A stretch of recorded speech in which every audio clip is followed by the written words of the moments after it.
The mysterious encounter. The planet's surface was barren and gray, covered in jagged rocks and thin layers of ash-like dust. Jack Lewis adjusted his helmet, his reflection briefly visible in the visor. He had been trained for solitude, but even his training couldn't prepare him for the eerie silence that surrounded him.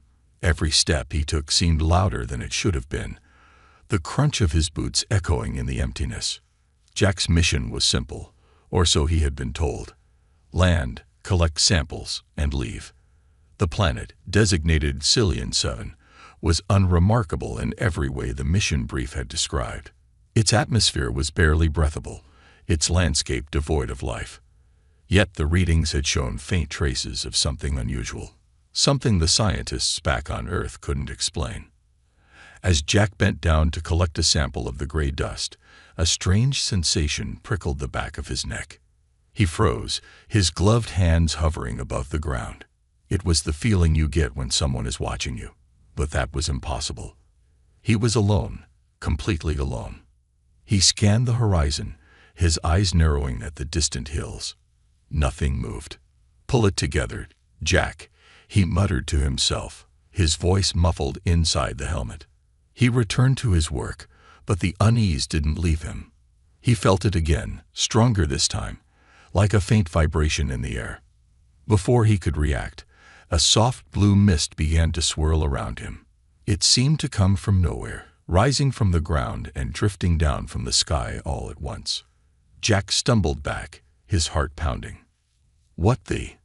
His voice caught in his throat as the mist grew denser, wrapping around him like a cocoon. The HUD in his helmet flickered, the oxygen levels and temperature readings jumping wildly. Jack tried to step back, but the mist seemed to follow him, clinging to his suit. Then, before he could do anything else, the mist surged forward, passing through his helmet like it wasn't even there. Jack fell to the ground, gasping for air. His vision blurred, and his ears rang. He felt like he was drowning, even though his suit was functioning perfectly. Just as suddenly as it had started, the sensation stopped. The mist was gone. For a moment, Jack lay there, staring at the dull gray sky. His breathing was ragged, his body trembling. He pushed himself up slowly, checking his suit for any damage. Everything looked fine, but something felt off. "Hello," a soft, unfamiliar voice echoed in his mind. Jack froze. The voice wasn't coming from his comm system. It wasn't coming from his helmet or any device he was wearing. It was inside his head. "Can you hear me?" the voice asked again. It sounded young, almost childlike, but there was a strange accent to it, like someone trying to mimic human speech. "Who's there?" Jack said out loud, his voice shaky.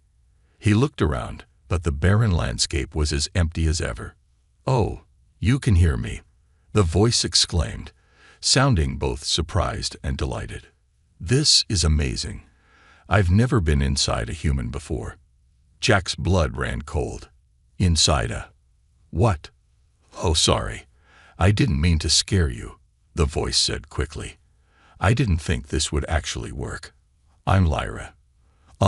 I think I might have merged with you." "Merged?"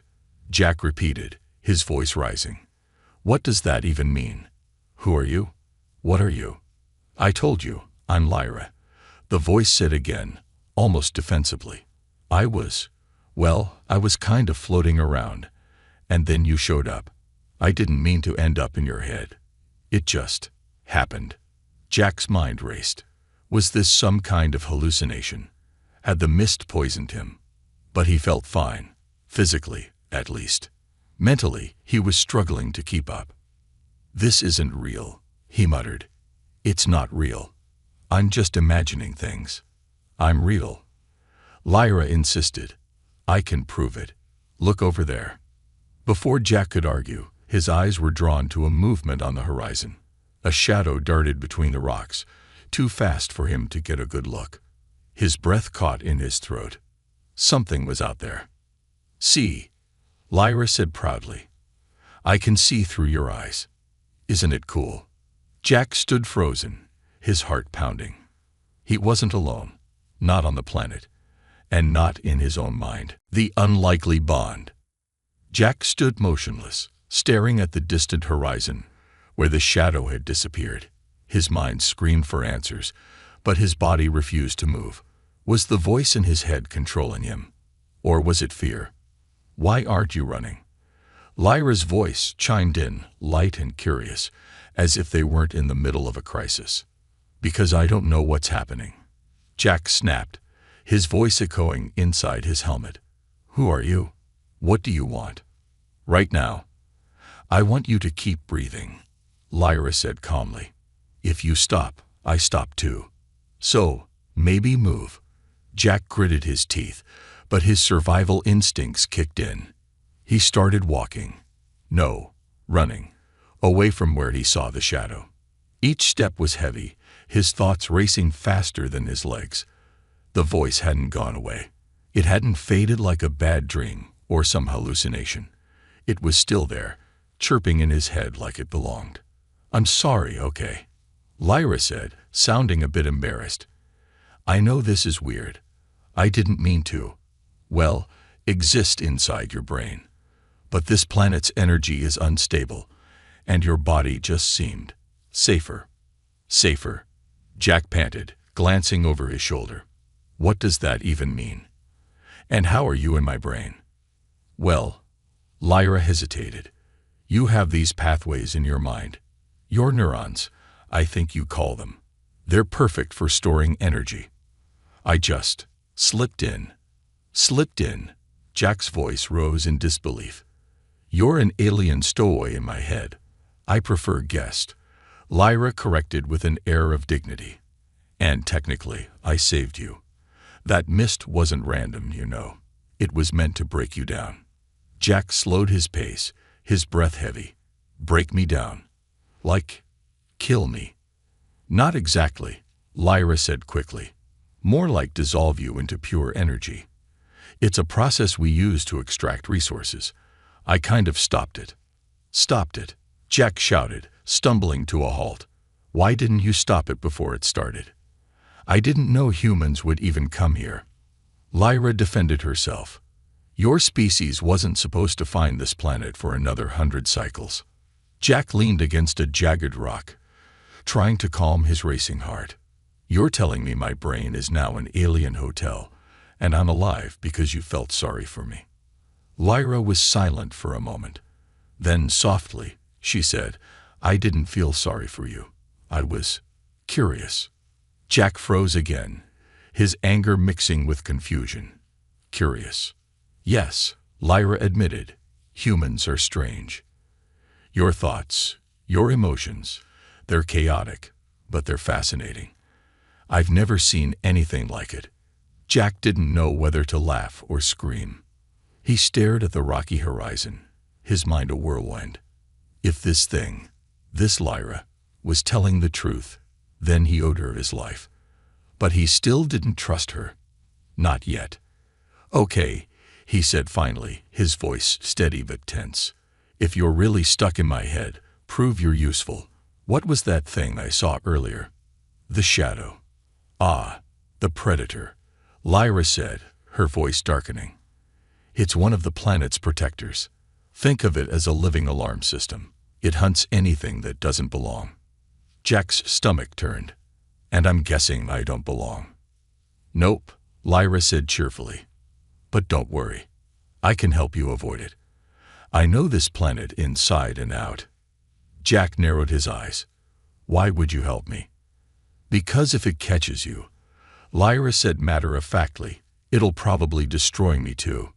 Jack sighed. "Great. A survival partnership with an alien squatter in my brain. Just what I needed." "It's not all bad," Lyra said, her tone brightening. "I can see things you can't, feel things you don't. Like, for example, stop moving." "What?" Jack asked, startled. "Stop," Lyra shouted. "Something's under the ground." Jack froze mid-step. His eyes darted to the dusty surface, where small vibrations rippled outward from his boots. He didn't breathe, didn't move. The ground was alive. "Take 2 steps back," Lyra whispered. "Slowly." Jack obeyed, his muscles taut. As he moved, a section of the ground ahead of him erupted. A massive, spindly creature burst out, its sharp legs clicking against the rocks. It looked like a spider, but far worse. Its body shimmered with blue energy, and its many eyes glowed like tiny stars. "Run," Lyra said simply. Jack didn't hesitate. He sprinted across the rocky terrain, the creature screeching behind him.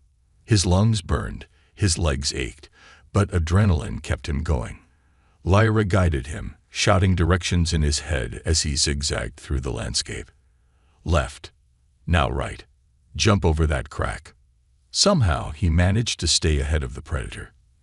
After what felt like hours, Lyra finally said, "Okay, stop here." Jack stumbled to a halt, collapsing onto the ground. He gasped for air, his body shaking. The predator was gone, or at least he couldn't hear it anymore. "You're welcome," Lyra said, her tone smug. Jack glared at nothing, his chest heaving.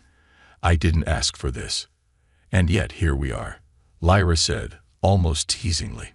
"Face it, Jack, you'd be dead without me." For once, Jack had no argument. He sat there in the alien dirt, catching his breath, wondering how he had gone from a simple mission to running for his life with an alien voice in his head. A predator's chase. The sound was the first thing Jack noticed. It wasn't loud, but it vibrated through his chest, like a low growl from a deep cave. He didn't know where it was coming from, but it was getting closer. "Do you feel that?" Jack whispered, his voice barely audible. "Feel it. I can hear its hunger," Lyra replied, her tone unusually serious. "It's hunting you, Jack." Jack's pulse quickened. He scanned the rocky terrain, his eyes darting between the jagged boulders and cracks in the ground. The planet's eerie stillness had been unnerving before, but now it was terrifying. Each shadow felt alive, each crevice a potential trap. "You're really bad at staying calm," Lyra said, her voice cutting into his panic. "You need to breathe." "Easy for you to say," Jack muttered. "You're not the one being hunted." "Technically, I am," Lyra corrected. "If you die, I die too. So maybe trust me when I say, move. Now." Jack didn't need to be told twice. He bolted toward a narrow canyon, the terrain uneven beneath his boots. Behind him, the sound grew louder, a guttural, clicking noise that sent shivers down his spine. He didn't dare look back. "Left," Lyra shouted suddenly. Jack veered left, narrowly missing a sharp outcrop of rock. He was running blind, relying entirely on the voice in his head. It felt insane, but there was no time to question it. The clicks were closer now, accompanied by a strange hiss that made the hairs on the back of his neck stand up. "What is that thing?" Jack gasped, his legs burning as he sprinted. "One of the planet's apex predators," Lyra answered. "It doesn't have a name in your language, but think of it as a really fast, really smart spider." "Great," Jack panted. "A nightmare spider. Just what I needed." "It's not just a spider," Lyra added. "It's bioengineered. Faster, stronger, and capable of tracking prey over miles. You're the mouse, by the way." "Thanks for the pep talk," Jack growled, leaping over a fissure in the ground. The predator let out a high-pitched screech, the sound echoing through the canyon. Jack's stomach twisted. He could hear it now. Sharp legs scraping against rock, the weight of the creature pounding the ground as it closed in. "Right. Now," Lyra shouted. Jack turned sharply, nearly losing his balance as he stumbled into a narrow passage. The walls were so close they scraped against his suit, but he kept running. The passage twisted and turned, and Jack prayed it would slow the predator down. "Keep going," Lyra urged. "You're almost there." "Almost where?" Jack snapped, his voice ragged. "A choke point," Lyra said. "It won't be able to follow you. Trust me." Jack had no choice but to trust her. His legs felt like lead, his lungs burning with every breath. The passage opened into a wider space, and Jack immediately spotted what Lyra meant. A cluster of jagged rocks jutted out from the ground, forming a narrow gap barely wide enough for him to squeeze through. "Go! Now!" Lyra yelled. Jack didn't hesitate. He dove through the gap, the sharp rocks tearing at his suit. He landed hard on the other side, rolling to his feet just as the predator reached the entrance. It screeched in frustration, its massive body too large to fit through the narrow opening. For a moment, Jack thought he was safe. Then the creature did something he hadn't expected. It stopped. Its glowing eyes focused on him, unblinking, and it let out a low guttural growl. Jack felt a chill run down his spine. "It's thinking," Lyra said quietly. "Thinking?" Jack hissed. "You said it was a hunter, not a genius." "It's both," Lyra replied. "And it's not giving up." The predator backed away from the gap, disappearing into the shadows. Jack's heart pounded. He leaned against a rock, trying to catch his breath. "Why isn't it attacking?" he asked. "It's not done with you yet," Lyra said ominously. "It's planning." Jack swallowed hard, his hands trembling. "Planning what?" "Predators like this don't just chase," Lyra said. "They stalk. They wait for you to make a mistake. And when you do—" Jack didn't need her to finish the sentence. He looked around the small clearing, searching for anything he could use as a weapon or a hiding place. The rocks were sharp, the ground uneven, but nothing looked useful. "What do I do now?" he asked, his voice barely above a whisper. "Keep moving," Lyra said. "It's testing you. The moment you stop, it wins." Jack took a deep breath and pushed himself to his feet. His body ached, his mind was racing, but he had no choice. He couldn't stop. Not now. The hidden facility. Jack's boots crunched against the rocky ground, the sound unnaturally loud in the dead silence. His breaths were shallow, each one labored as he trudged forward. The predator was still out there, lurking in the shadows. Every now and then, Jack would hear a faint clicking noise, far off but unmistakable. It was toying with him. "This isn't working," he muttered under his breath. "I can't keep running forever."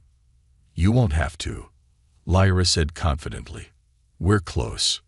Jack narrowed his eyes, scanning the desolate horizon. "Close to what?" "To the reason you're here," Lyra replied cryptically. "I've been trying to guide you this whole time. There's something I need to show you." "Something you need to show me," Jack snapped, his frustration boiling over. "You're the one who got me into this mess." "Technically, the mist got you into this mess," Lyra countered. "I'm just trying to keep us alive." Jack gritted his teeth but kept moving. The terrain had changed, subtly at first, but now it was unmistakable. The jagged rocks had given way to smoother, darker surfaces, like obsidian glass. Strange grooves and patterns crisscrossed the ground, too precise to be natural.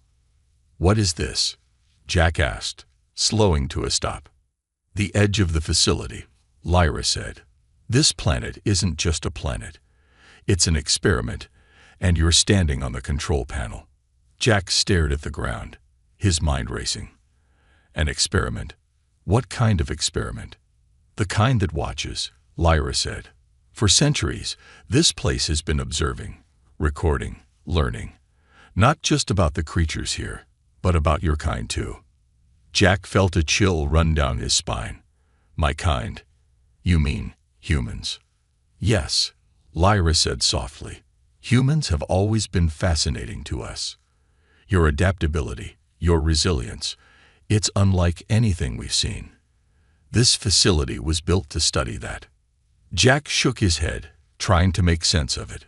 Why would anyone need to study humans from so far away? "What's the point?" Lyra hesitated before answering. "Because some of us think your kind is the key to everything."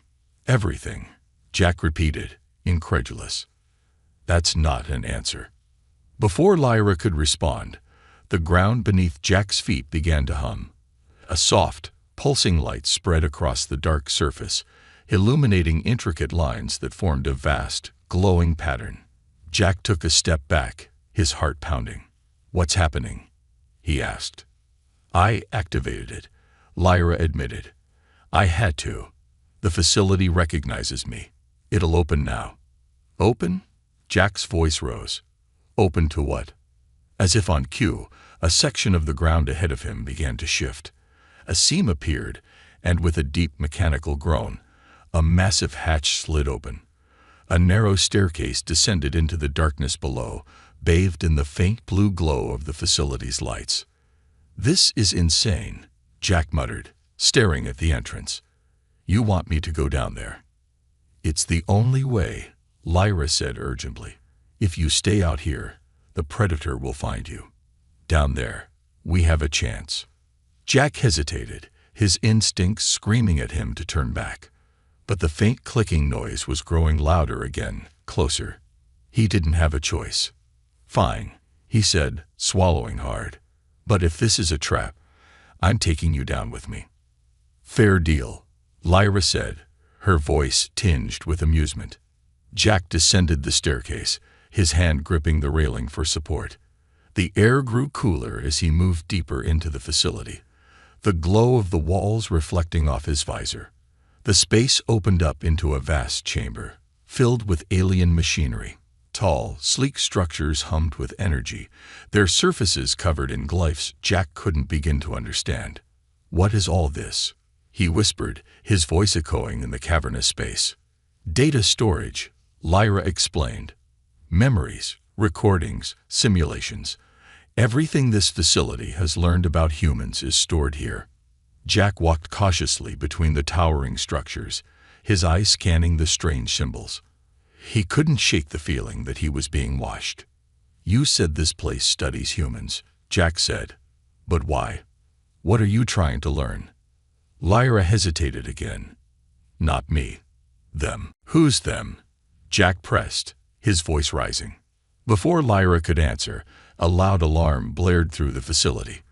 The glyphs on the walls turned red, and the hum of the machinery grew louder. Jack spun around, his heart racing. "What now?" he shouted. "We're not alone," Lyra said, her voice filled with fear. "The Sentinels are coming." Jack's blood ran cold. "Sentinels? They're the facility's guardians," Lyra said quickly. "And they don't like intruders." A low, mechanical growl echoed through the chamber, followed by the sound of heavy footsteps. Jack turned toward the noise and saw them. Tall, humanoid machines with glowing eyes and sharp, angular limbs. They moved with precision, their steps deliberate. "What do we do?" Jack whispered, backing away. "Run," Lyra said simply. "Run now." The alien sentinels. The air in the chamber vibrated with a low hum as the sentinels moved closer. Their metallic bodies gleamed under the red glow of the warning lights, their sharp, angular forms like something pulled straight from a nightmare. Jack's chest tightened, his every instinct screaming at him to run. "I told you this was a bad idea," he hissed, gripping the nearest piece of alien machinery for balance. "You think I planned this?" Lyra shot back. "Do you have any idea how terrifying this is for me? I'm in your head. I can feel your heart pounding. Then maybe help me survive." Jack snapped, his voice echoing through the chamber. The sentinels stopped, their glowing eyes scanning the room. Jack held his breath, his body pressed against the cold, humming console. The machines didn't speak or make any sound other than the faint whir of their movements, but there was intelligence behind their glowing eyes. "Calculating, patient. They're analyzing you," Lyra whispered, "trying to decide if you're a threat." "Well, let's help them decide I'm not," Jack whispered back, panic edging his voice. "Too late," Lyra said grimly. "They've already made up their minds." One of the sentinels tilted its head, its gaze locking onto Jack. Without warning, it lunged forward, its sharp limbs slicing through the air with terrifying speed. Jack barely managed to dive out of the way, crashing into a console as sparks flew around him. "They're fast," Jack gasped, scrambling to his feet. "And deadly," Lyra added unhelpfully. But I have an idea. See that panel on your left? The one glowing blue. Hit it. Hard. What? Why? Jack asked, dodging another swipe from the sentinel. Just trust me, Lyra yelled. Jack didn't have time to argue. He sprinted to the panel, ducking as another sentinel swung its blade-like arm at him. With all his strength, he slammed his fist into the glowing blue surface. The panel flashed, and the entire chamber trembled. What did I just do? Jack asked, backing away as the sentinels paused mid-motion. You activated a local power surge, Lyra explained. It'll disrupt their systems. Briefly. Briefly. Jack shouted as the sentinels twitched, their glowing eyes flickering. Yeah, so maybe don't stand still, Lyra said. Jack bolted toward an opening at the far end of the chamber. The sentinels, though momentarily disoriented, were already recovering. One of them let out a piercing screech, the sound reverberating through the facility. They're calling for reinforcements, Lyra warned. Of course they are, Jack muttered, his legs burning as he ran. What's next? A death ray. A giant trap door. Don't give them ideas, Lyra quipped. But there's something important ahead. You need to reach it. Important? Like what? Jack demanded. Just keep moving, Lyra insisted. The corridor ahead narrowed, the walls lined with glowing glyphs that pulsed in time with Jack's pounding heart. The sound of the sentinels' footsteps grew louder behind him, the rhythmic thud of their movements like a countdown to his demise. Take the next left, Lyra instructed. Jack rounded the corner and skidded to a stop. Before him stood a massive door, its surface shimmering with a strange golden light. Unlike the rest of the facility, this door felt alive. This is it, Lyra said, her voice almost reverent. The control room. The control room, Jack repeated, his breathing ragged. Control for what? For the experiment, Lyra said. And for your survival. The sentinel's screeches echoed down the corridor, snapping Jack out of his daze. He approached the door, searching for a way to open it. There's no handle, he yelled. It's not that simple, Lyra said. You have to let it recognize you. Place your hand on the center. Jack hesitated for a split second, then pressed his gloved hand against the glowing surface. The door pulsed beneath his touch, its golden light spreading outward in intricate patterns. With a deep mechanical groan, it slid open, revealing a dark, cavernous space beyond. Go, Lyra urged. I'll seal it behind you. Jack dashed inside, and the door slammed shut just as the first sentinel rounded the corner. The sound of their metallic limbs pounding against the barrier echoed through the control room. But for now, Jack was safe. He collapsed to the floor, his chest heaving. The room was vast, its walls covered in massive screens displaying images of Earth, humans, and other alien worlds. In the center stood a console unlike any Jack had ever seen, its surface glowing with shifting symbols. What is this place? He asked, his voice barely above a whisper. This, Lyra said softly, is the heart of the facility, and it's about to change everything. The final conflict. The room pulsed with a faint, rhythmic glow, as if the entire facility were alive and waiting. Jack stood before the central console, its swirling symbols shifting and rearranging like they were aware of his presence. He could feel the weight of it, something ancient, something powerful, something far beyond human comprehension. This is it, Lyra said quietly in his mind. Her usually playful tone was replaced with a seriousness Jack hadn't heard before. The core. The decision point. Jack frowned, wiping sweat from his brow. Decision point. What decision? Before Lyra could answer, the pounding began. The door he had sealed moments ago shuddered violently as the sentinels slammed against it. The sound was deafening, metal on metal, and Jack knew it was only a matter of time before they broke through. Yeah, we don't have time for riddles, Jack snapped. What am I supposed to do? Lyra hesitated, as if she were afraid of what she was about to say. You have two options. One of them will save us. The other will destroy this place. Jack stared at the console, its lights reflecting off his visor. Destroy it? Why would I do that? Because this facility wasn't just studying humans, Lyra explained. It was preparing to use what it learned. If you leave it intact, it won't stop. It'll keep expanding, keep taking. And Earth will be next. Jack's stomach dropped. You're telling me this whole place is a threat to humanity? Yes, Lyra said, her voice heavy. But if you destroy it, you destroy me too. The pounding on the door grew louder, cracks forming along its edges. Jack's hands clenched into fists. Why didn't you tell me this earlier? Because I didn't know you care, Lyra admitted softly. But now, I think you do. Jack's mind raced. He had been angry with her, frustrated by her presence in his head, but she had saved him, again and again. She had guided him, protected him, even when she didn't have to. And now she was asking him to choose between her and the survival of his own species. Isn't there another way? Jack asked, his voice breaking. Maybe, Lyra said, a hint of desperation creeping in. The core has a separation function. It might remove me from your mind and give me a body of my own. But I don't know if it works. No one's ever tried it. Jack stepped closer to the console, his eyes scanning the symbols. They seemed to shift faster as he approached, forming two distinct patterns.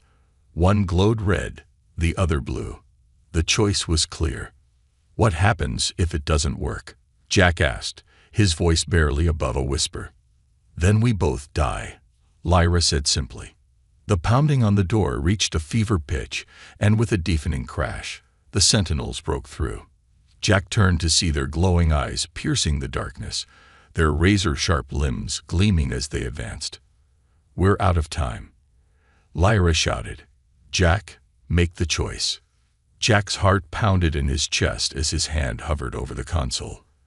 The sentinels were closing in, their footsteps echoing like a drumbeat of doom. His mind screamed at him to act, to do something. Anything. Red, destroy the facility, save Earth, and lose Lyra forever. Blue, try the separation, risk everything, and hope for the impossible. I'm sorry, Jack whispered, his hand moving toward the console. The sentinels charged, their claws slicing through the air as Jack made his choice. The resolution. Jack's hand slammed down on the console, the glowing blue symbol lighting up beneath his fingers. For a split second, nothing happened. The sentinels were still coming, their metallic limbs slicing through the air, and Jack braced himself for the end. Then, the room exploded with light. A shockwave radiated outward from the console, sending the sentinels crashing into the walls. Their glowing eyes dimmed, their movements jerky and uncoordinated as the facility seemed to turn against them. The glyphs on the walls pulsed rapidly, a cascade of alien symbols flowing like a river of energy. Jack stumbled back, shielding his eyes from the brilliance. Lyra, what's happening? It worked, Lyra said, her voice trembling with awe. You triggered the separation process, but I didn't think it would feel like this. Jack felt a strange sensation, like a thread being pulled from deep within his mind. It wasn't painful, but it was overwhelming. A mix of emotions and memories flashing before his eyes. He saw glimpses of Lyra's existence, her curiosity, her loneliness, her desperation to connect. Jack, Lyra's voice came again, softer now. I didn't mean for any of this to happen. I just wanted to live. Jack's throat tightened.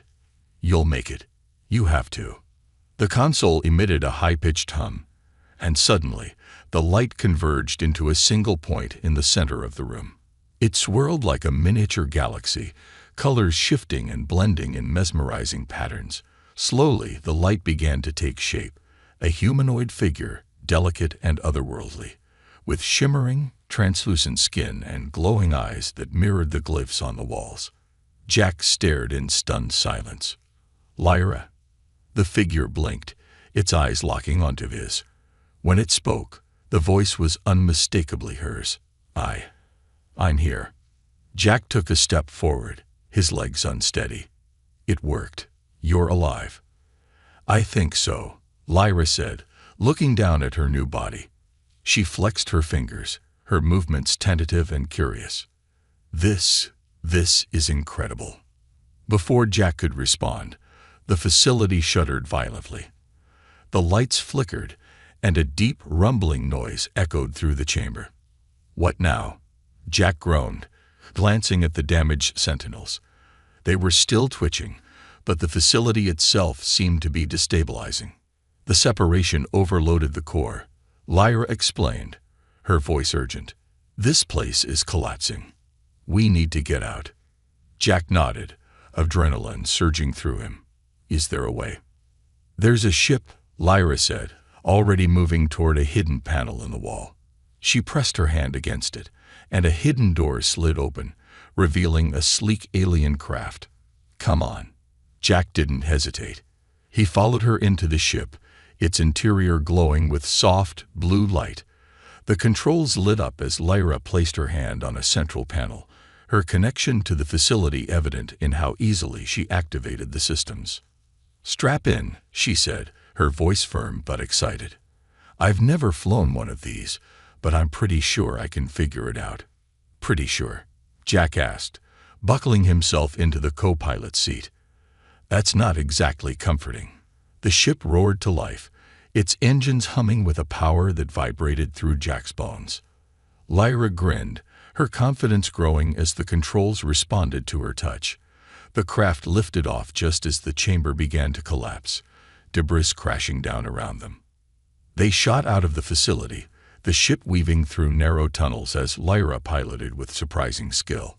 The surface of the planet came into view, the barren landscape stretching out beneath them. Behind them, the facility erupted in a massive explosion, sending a plume of blue energy into the sky. Jack let out a shaky breath. You did it. You actually did it. Lyra glanced at him, her glowing eyes softening. We did it. As the ship broke through the planet's atmosphere, Jack stared out at the stars. Earth was far away, but for the first time, he didn't feel alone. Beside him, Lyra sat in silence, her gaze fixed on the endless expanse of space. What happens now? Jack asked after a moment. Lyra smiled faintly. We figure it out, together. Jack leaned back in his seat, a small smile forming on his lips. He didn't know what the future held, but for the first time in a long time, he felt like it was worth finding out. The ship accelerated into the void, leaving the ruined facility and its dark secrets behind. For Jack and Lyra, the adventure was just beginning.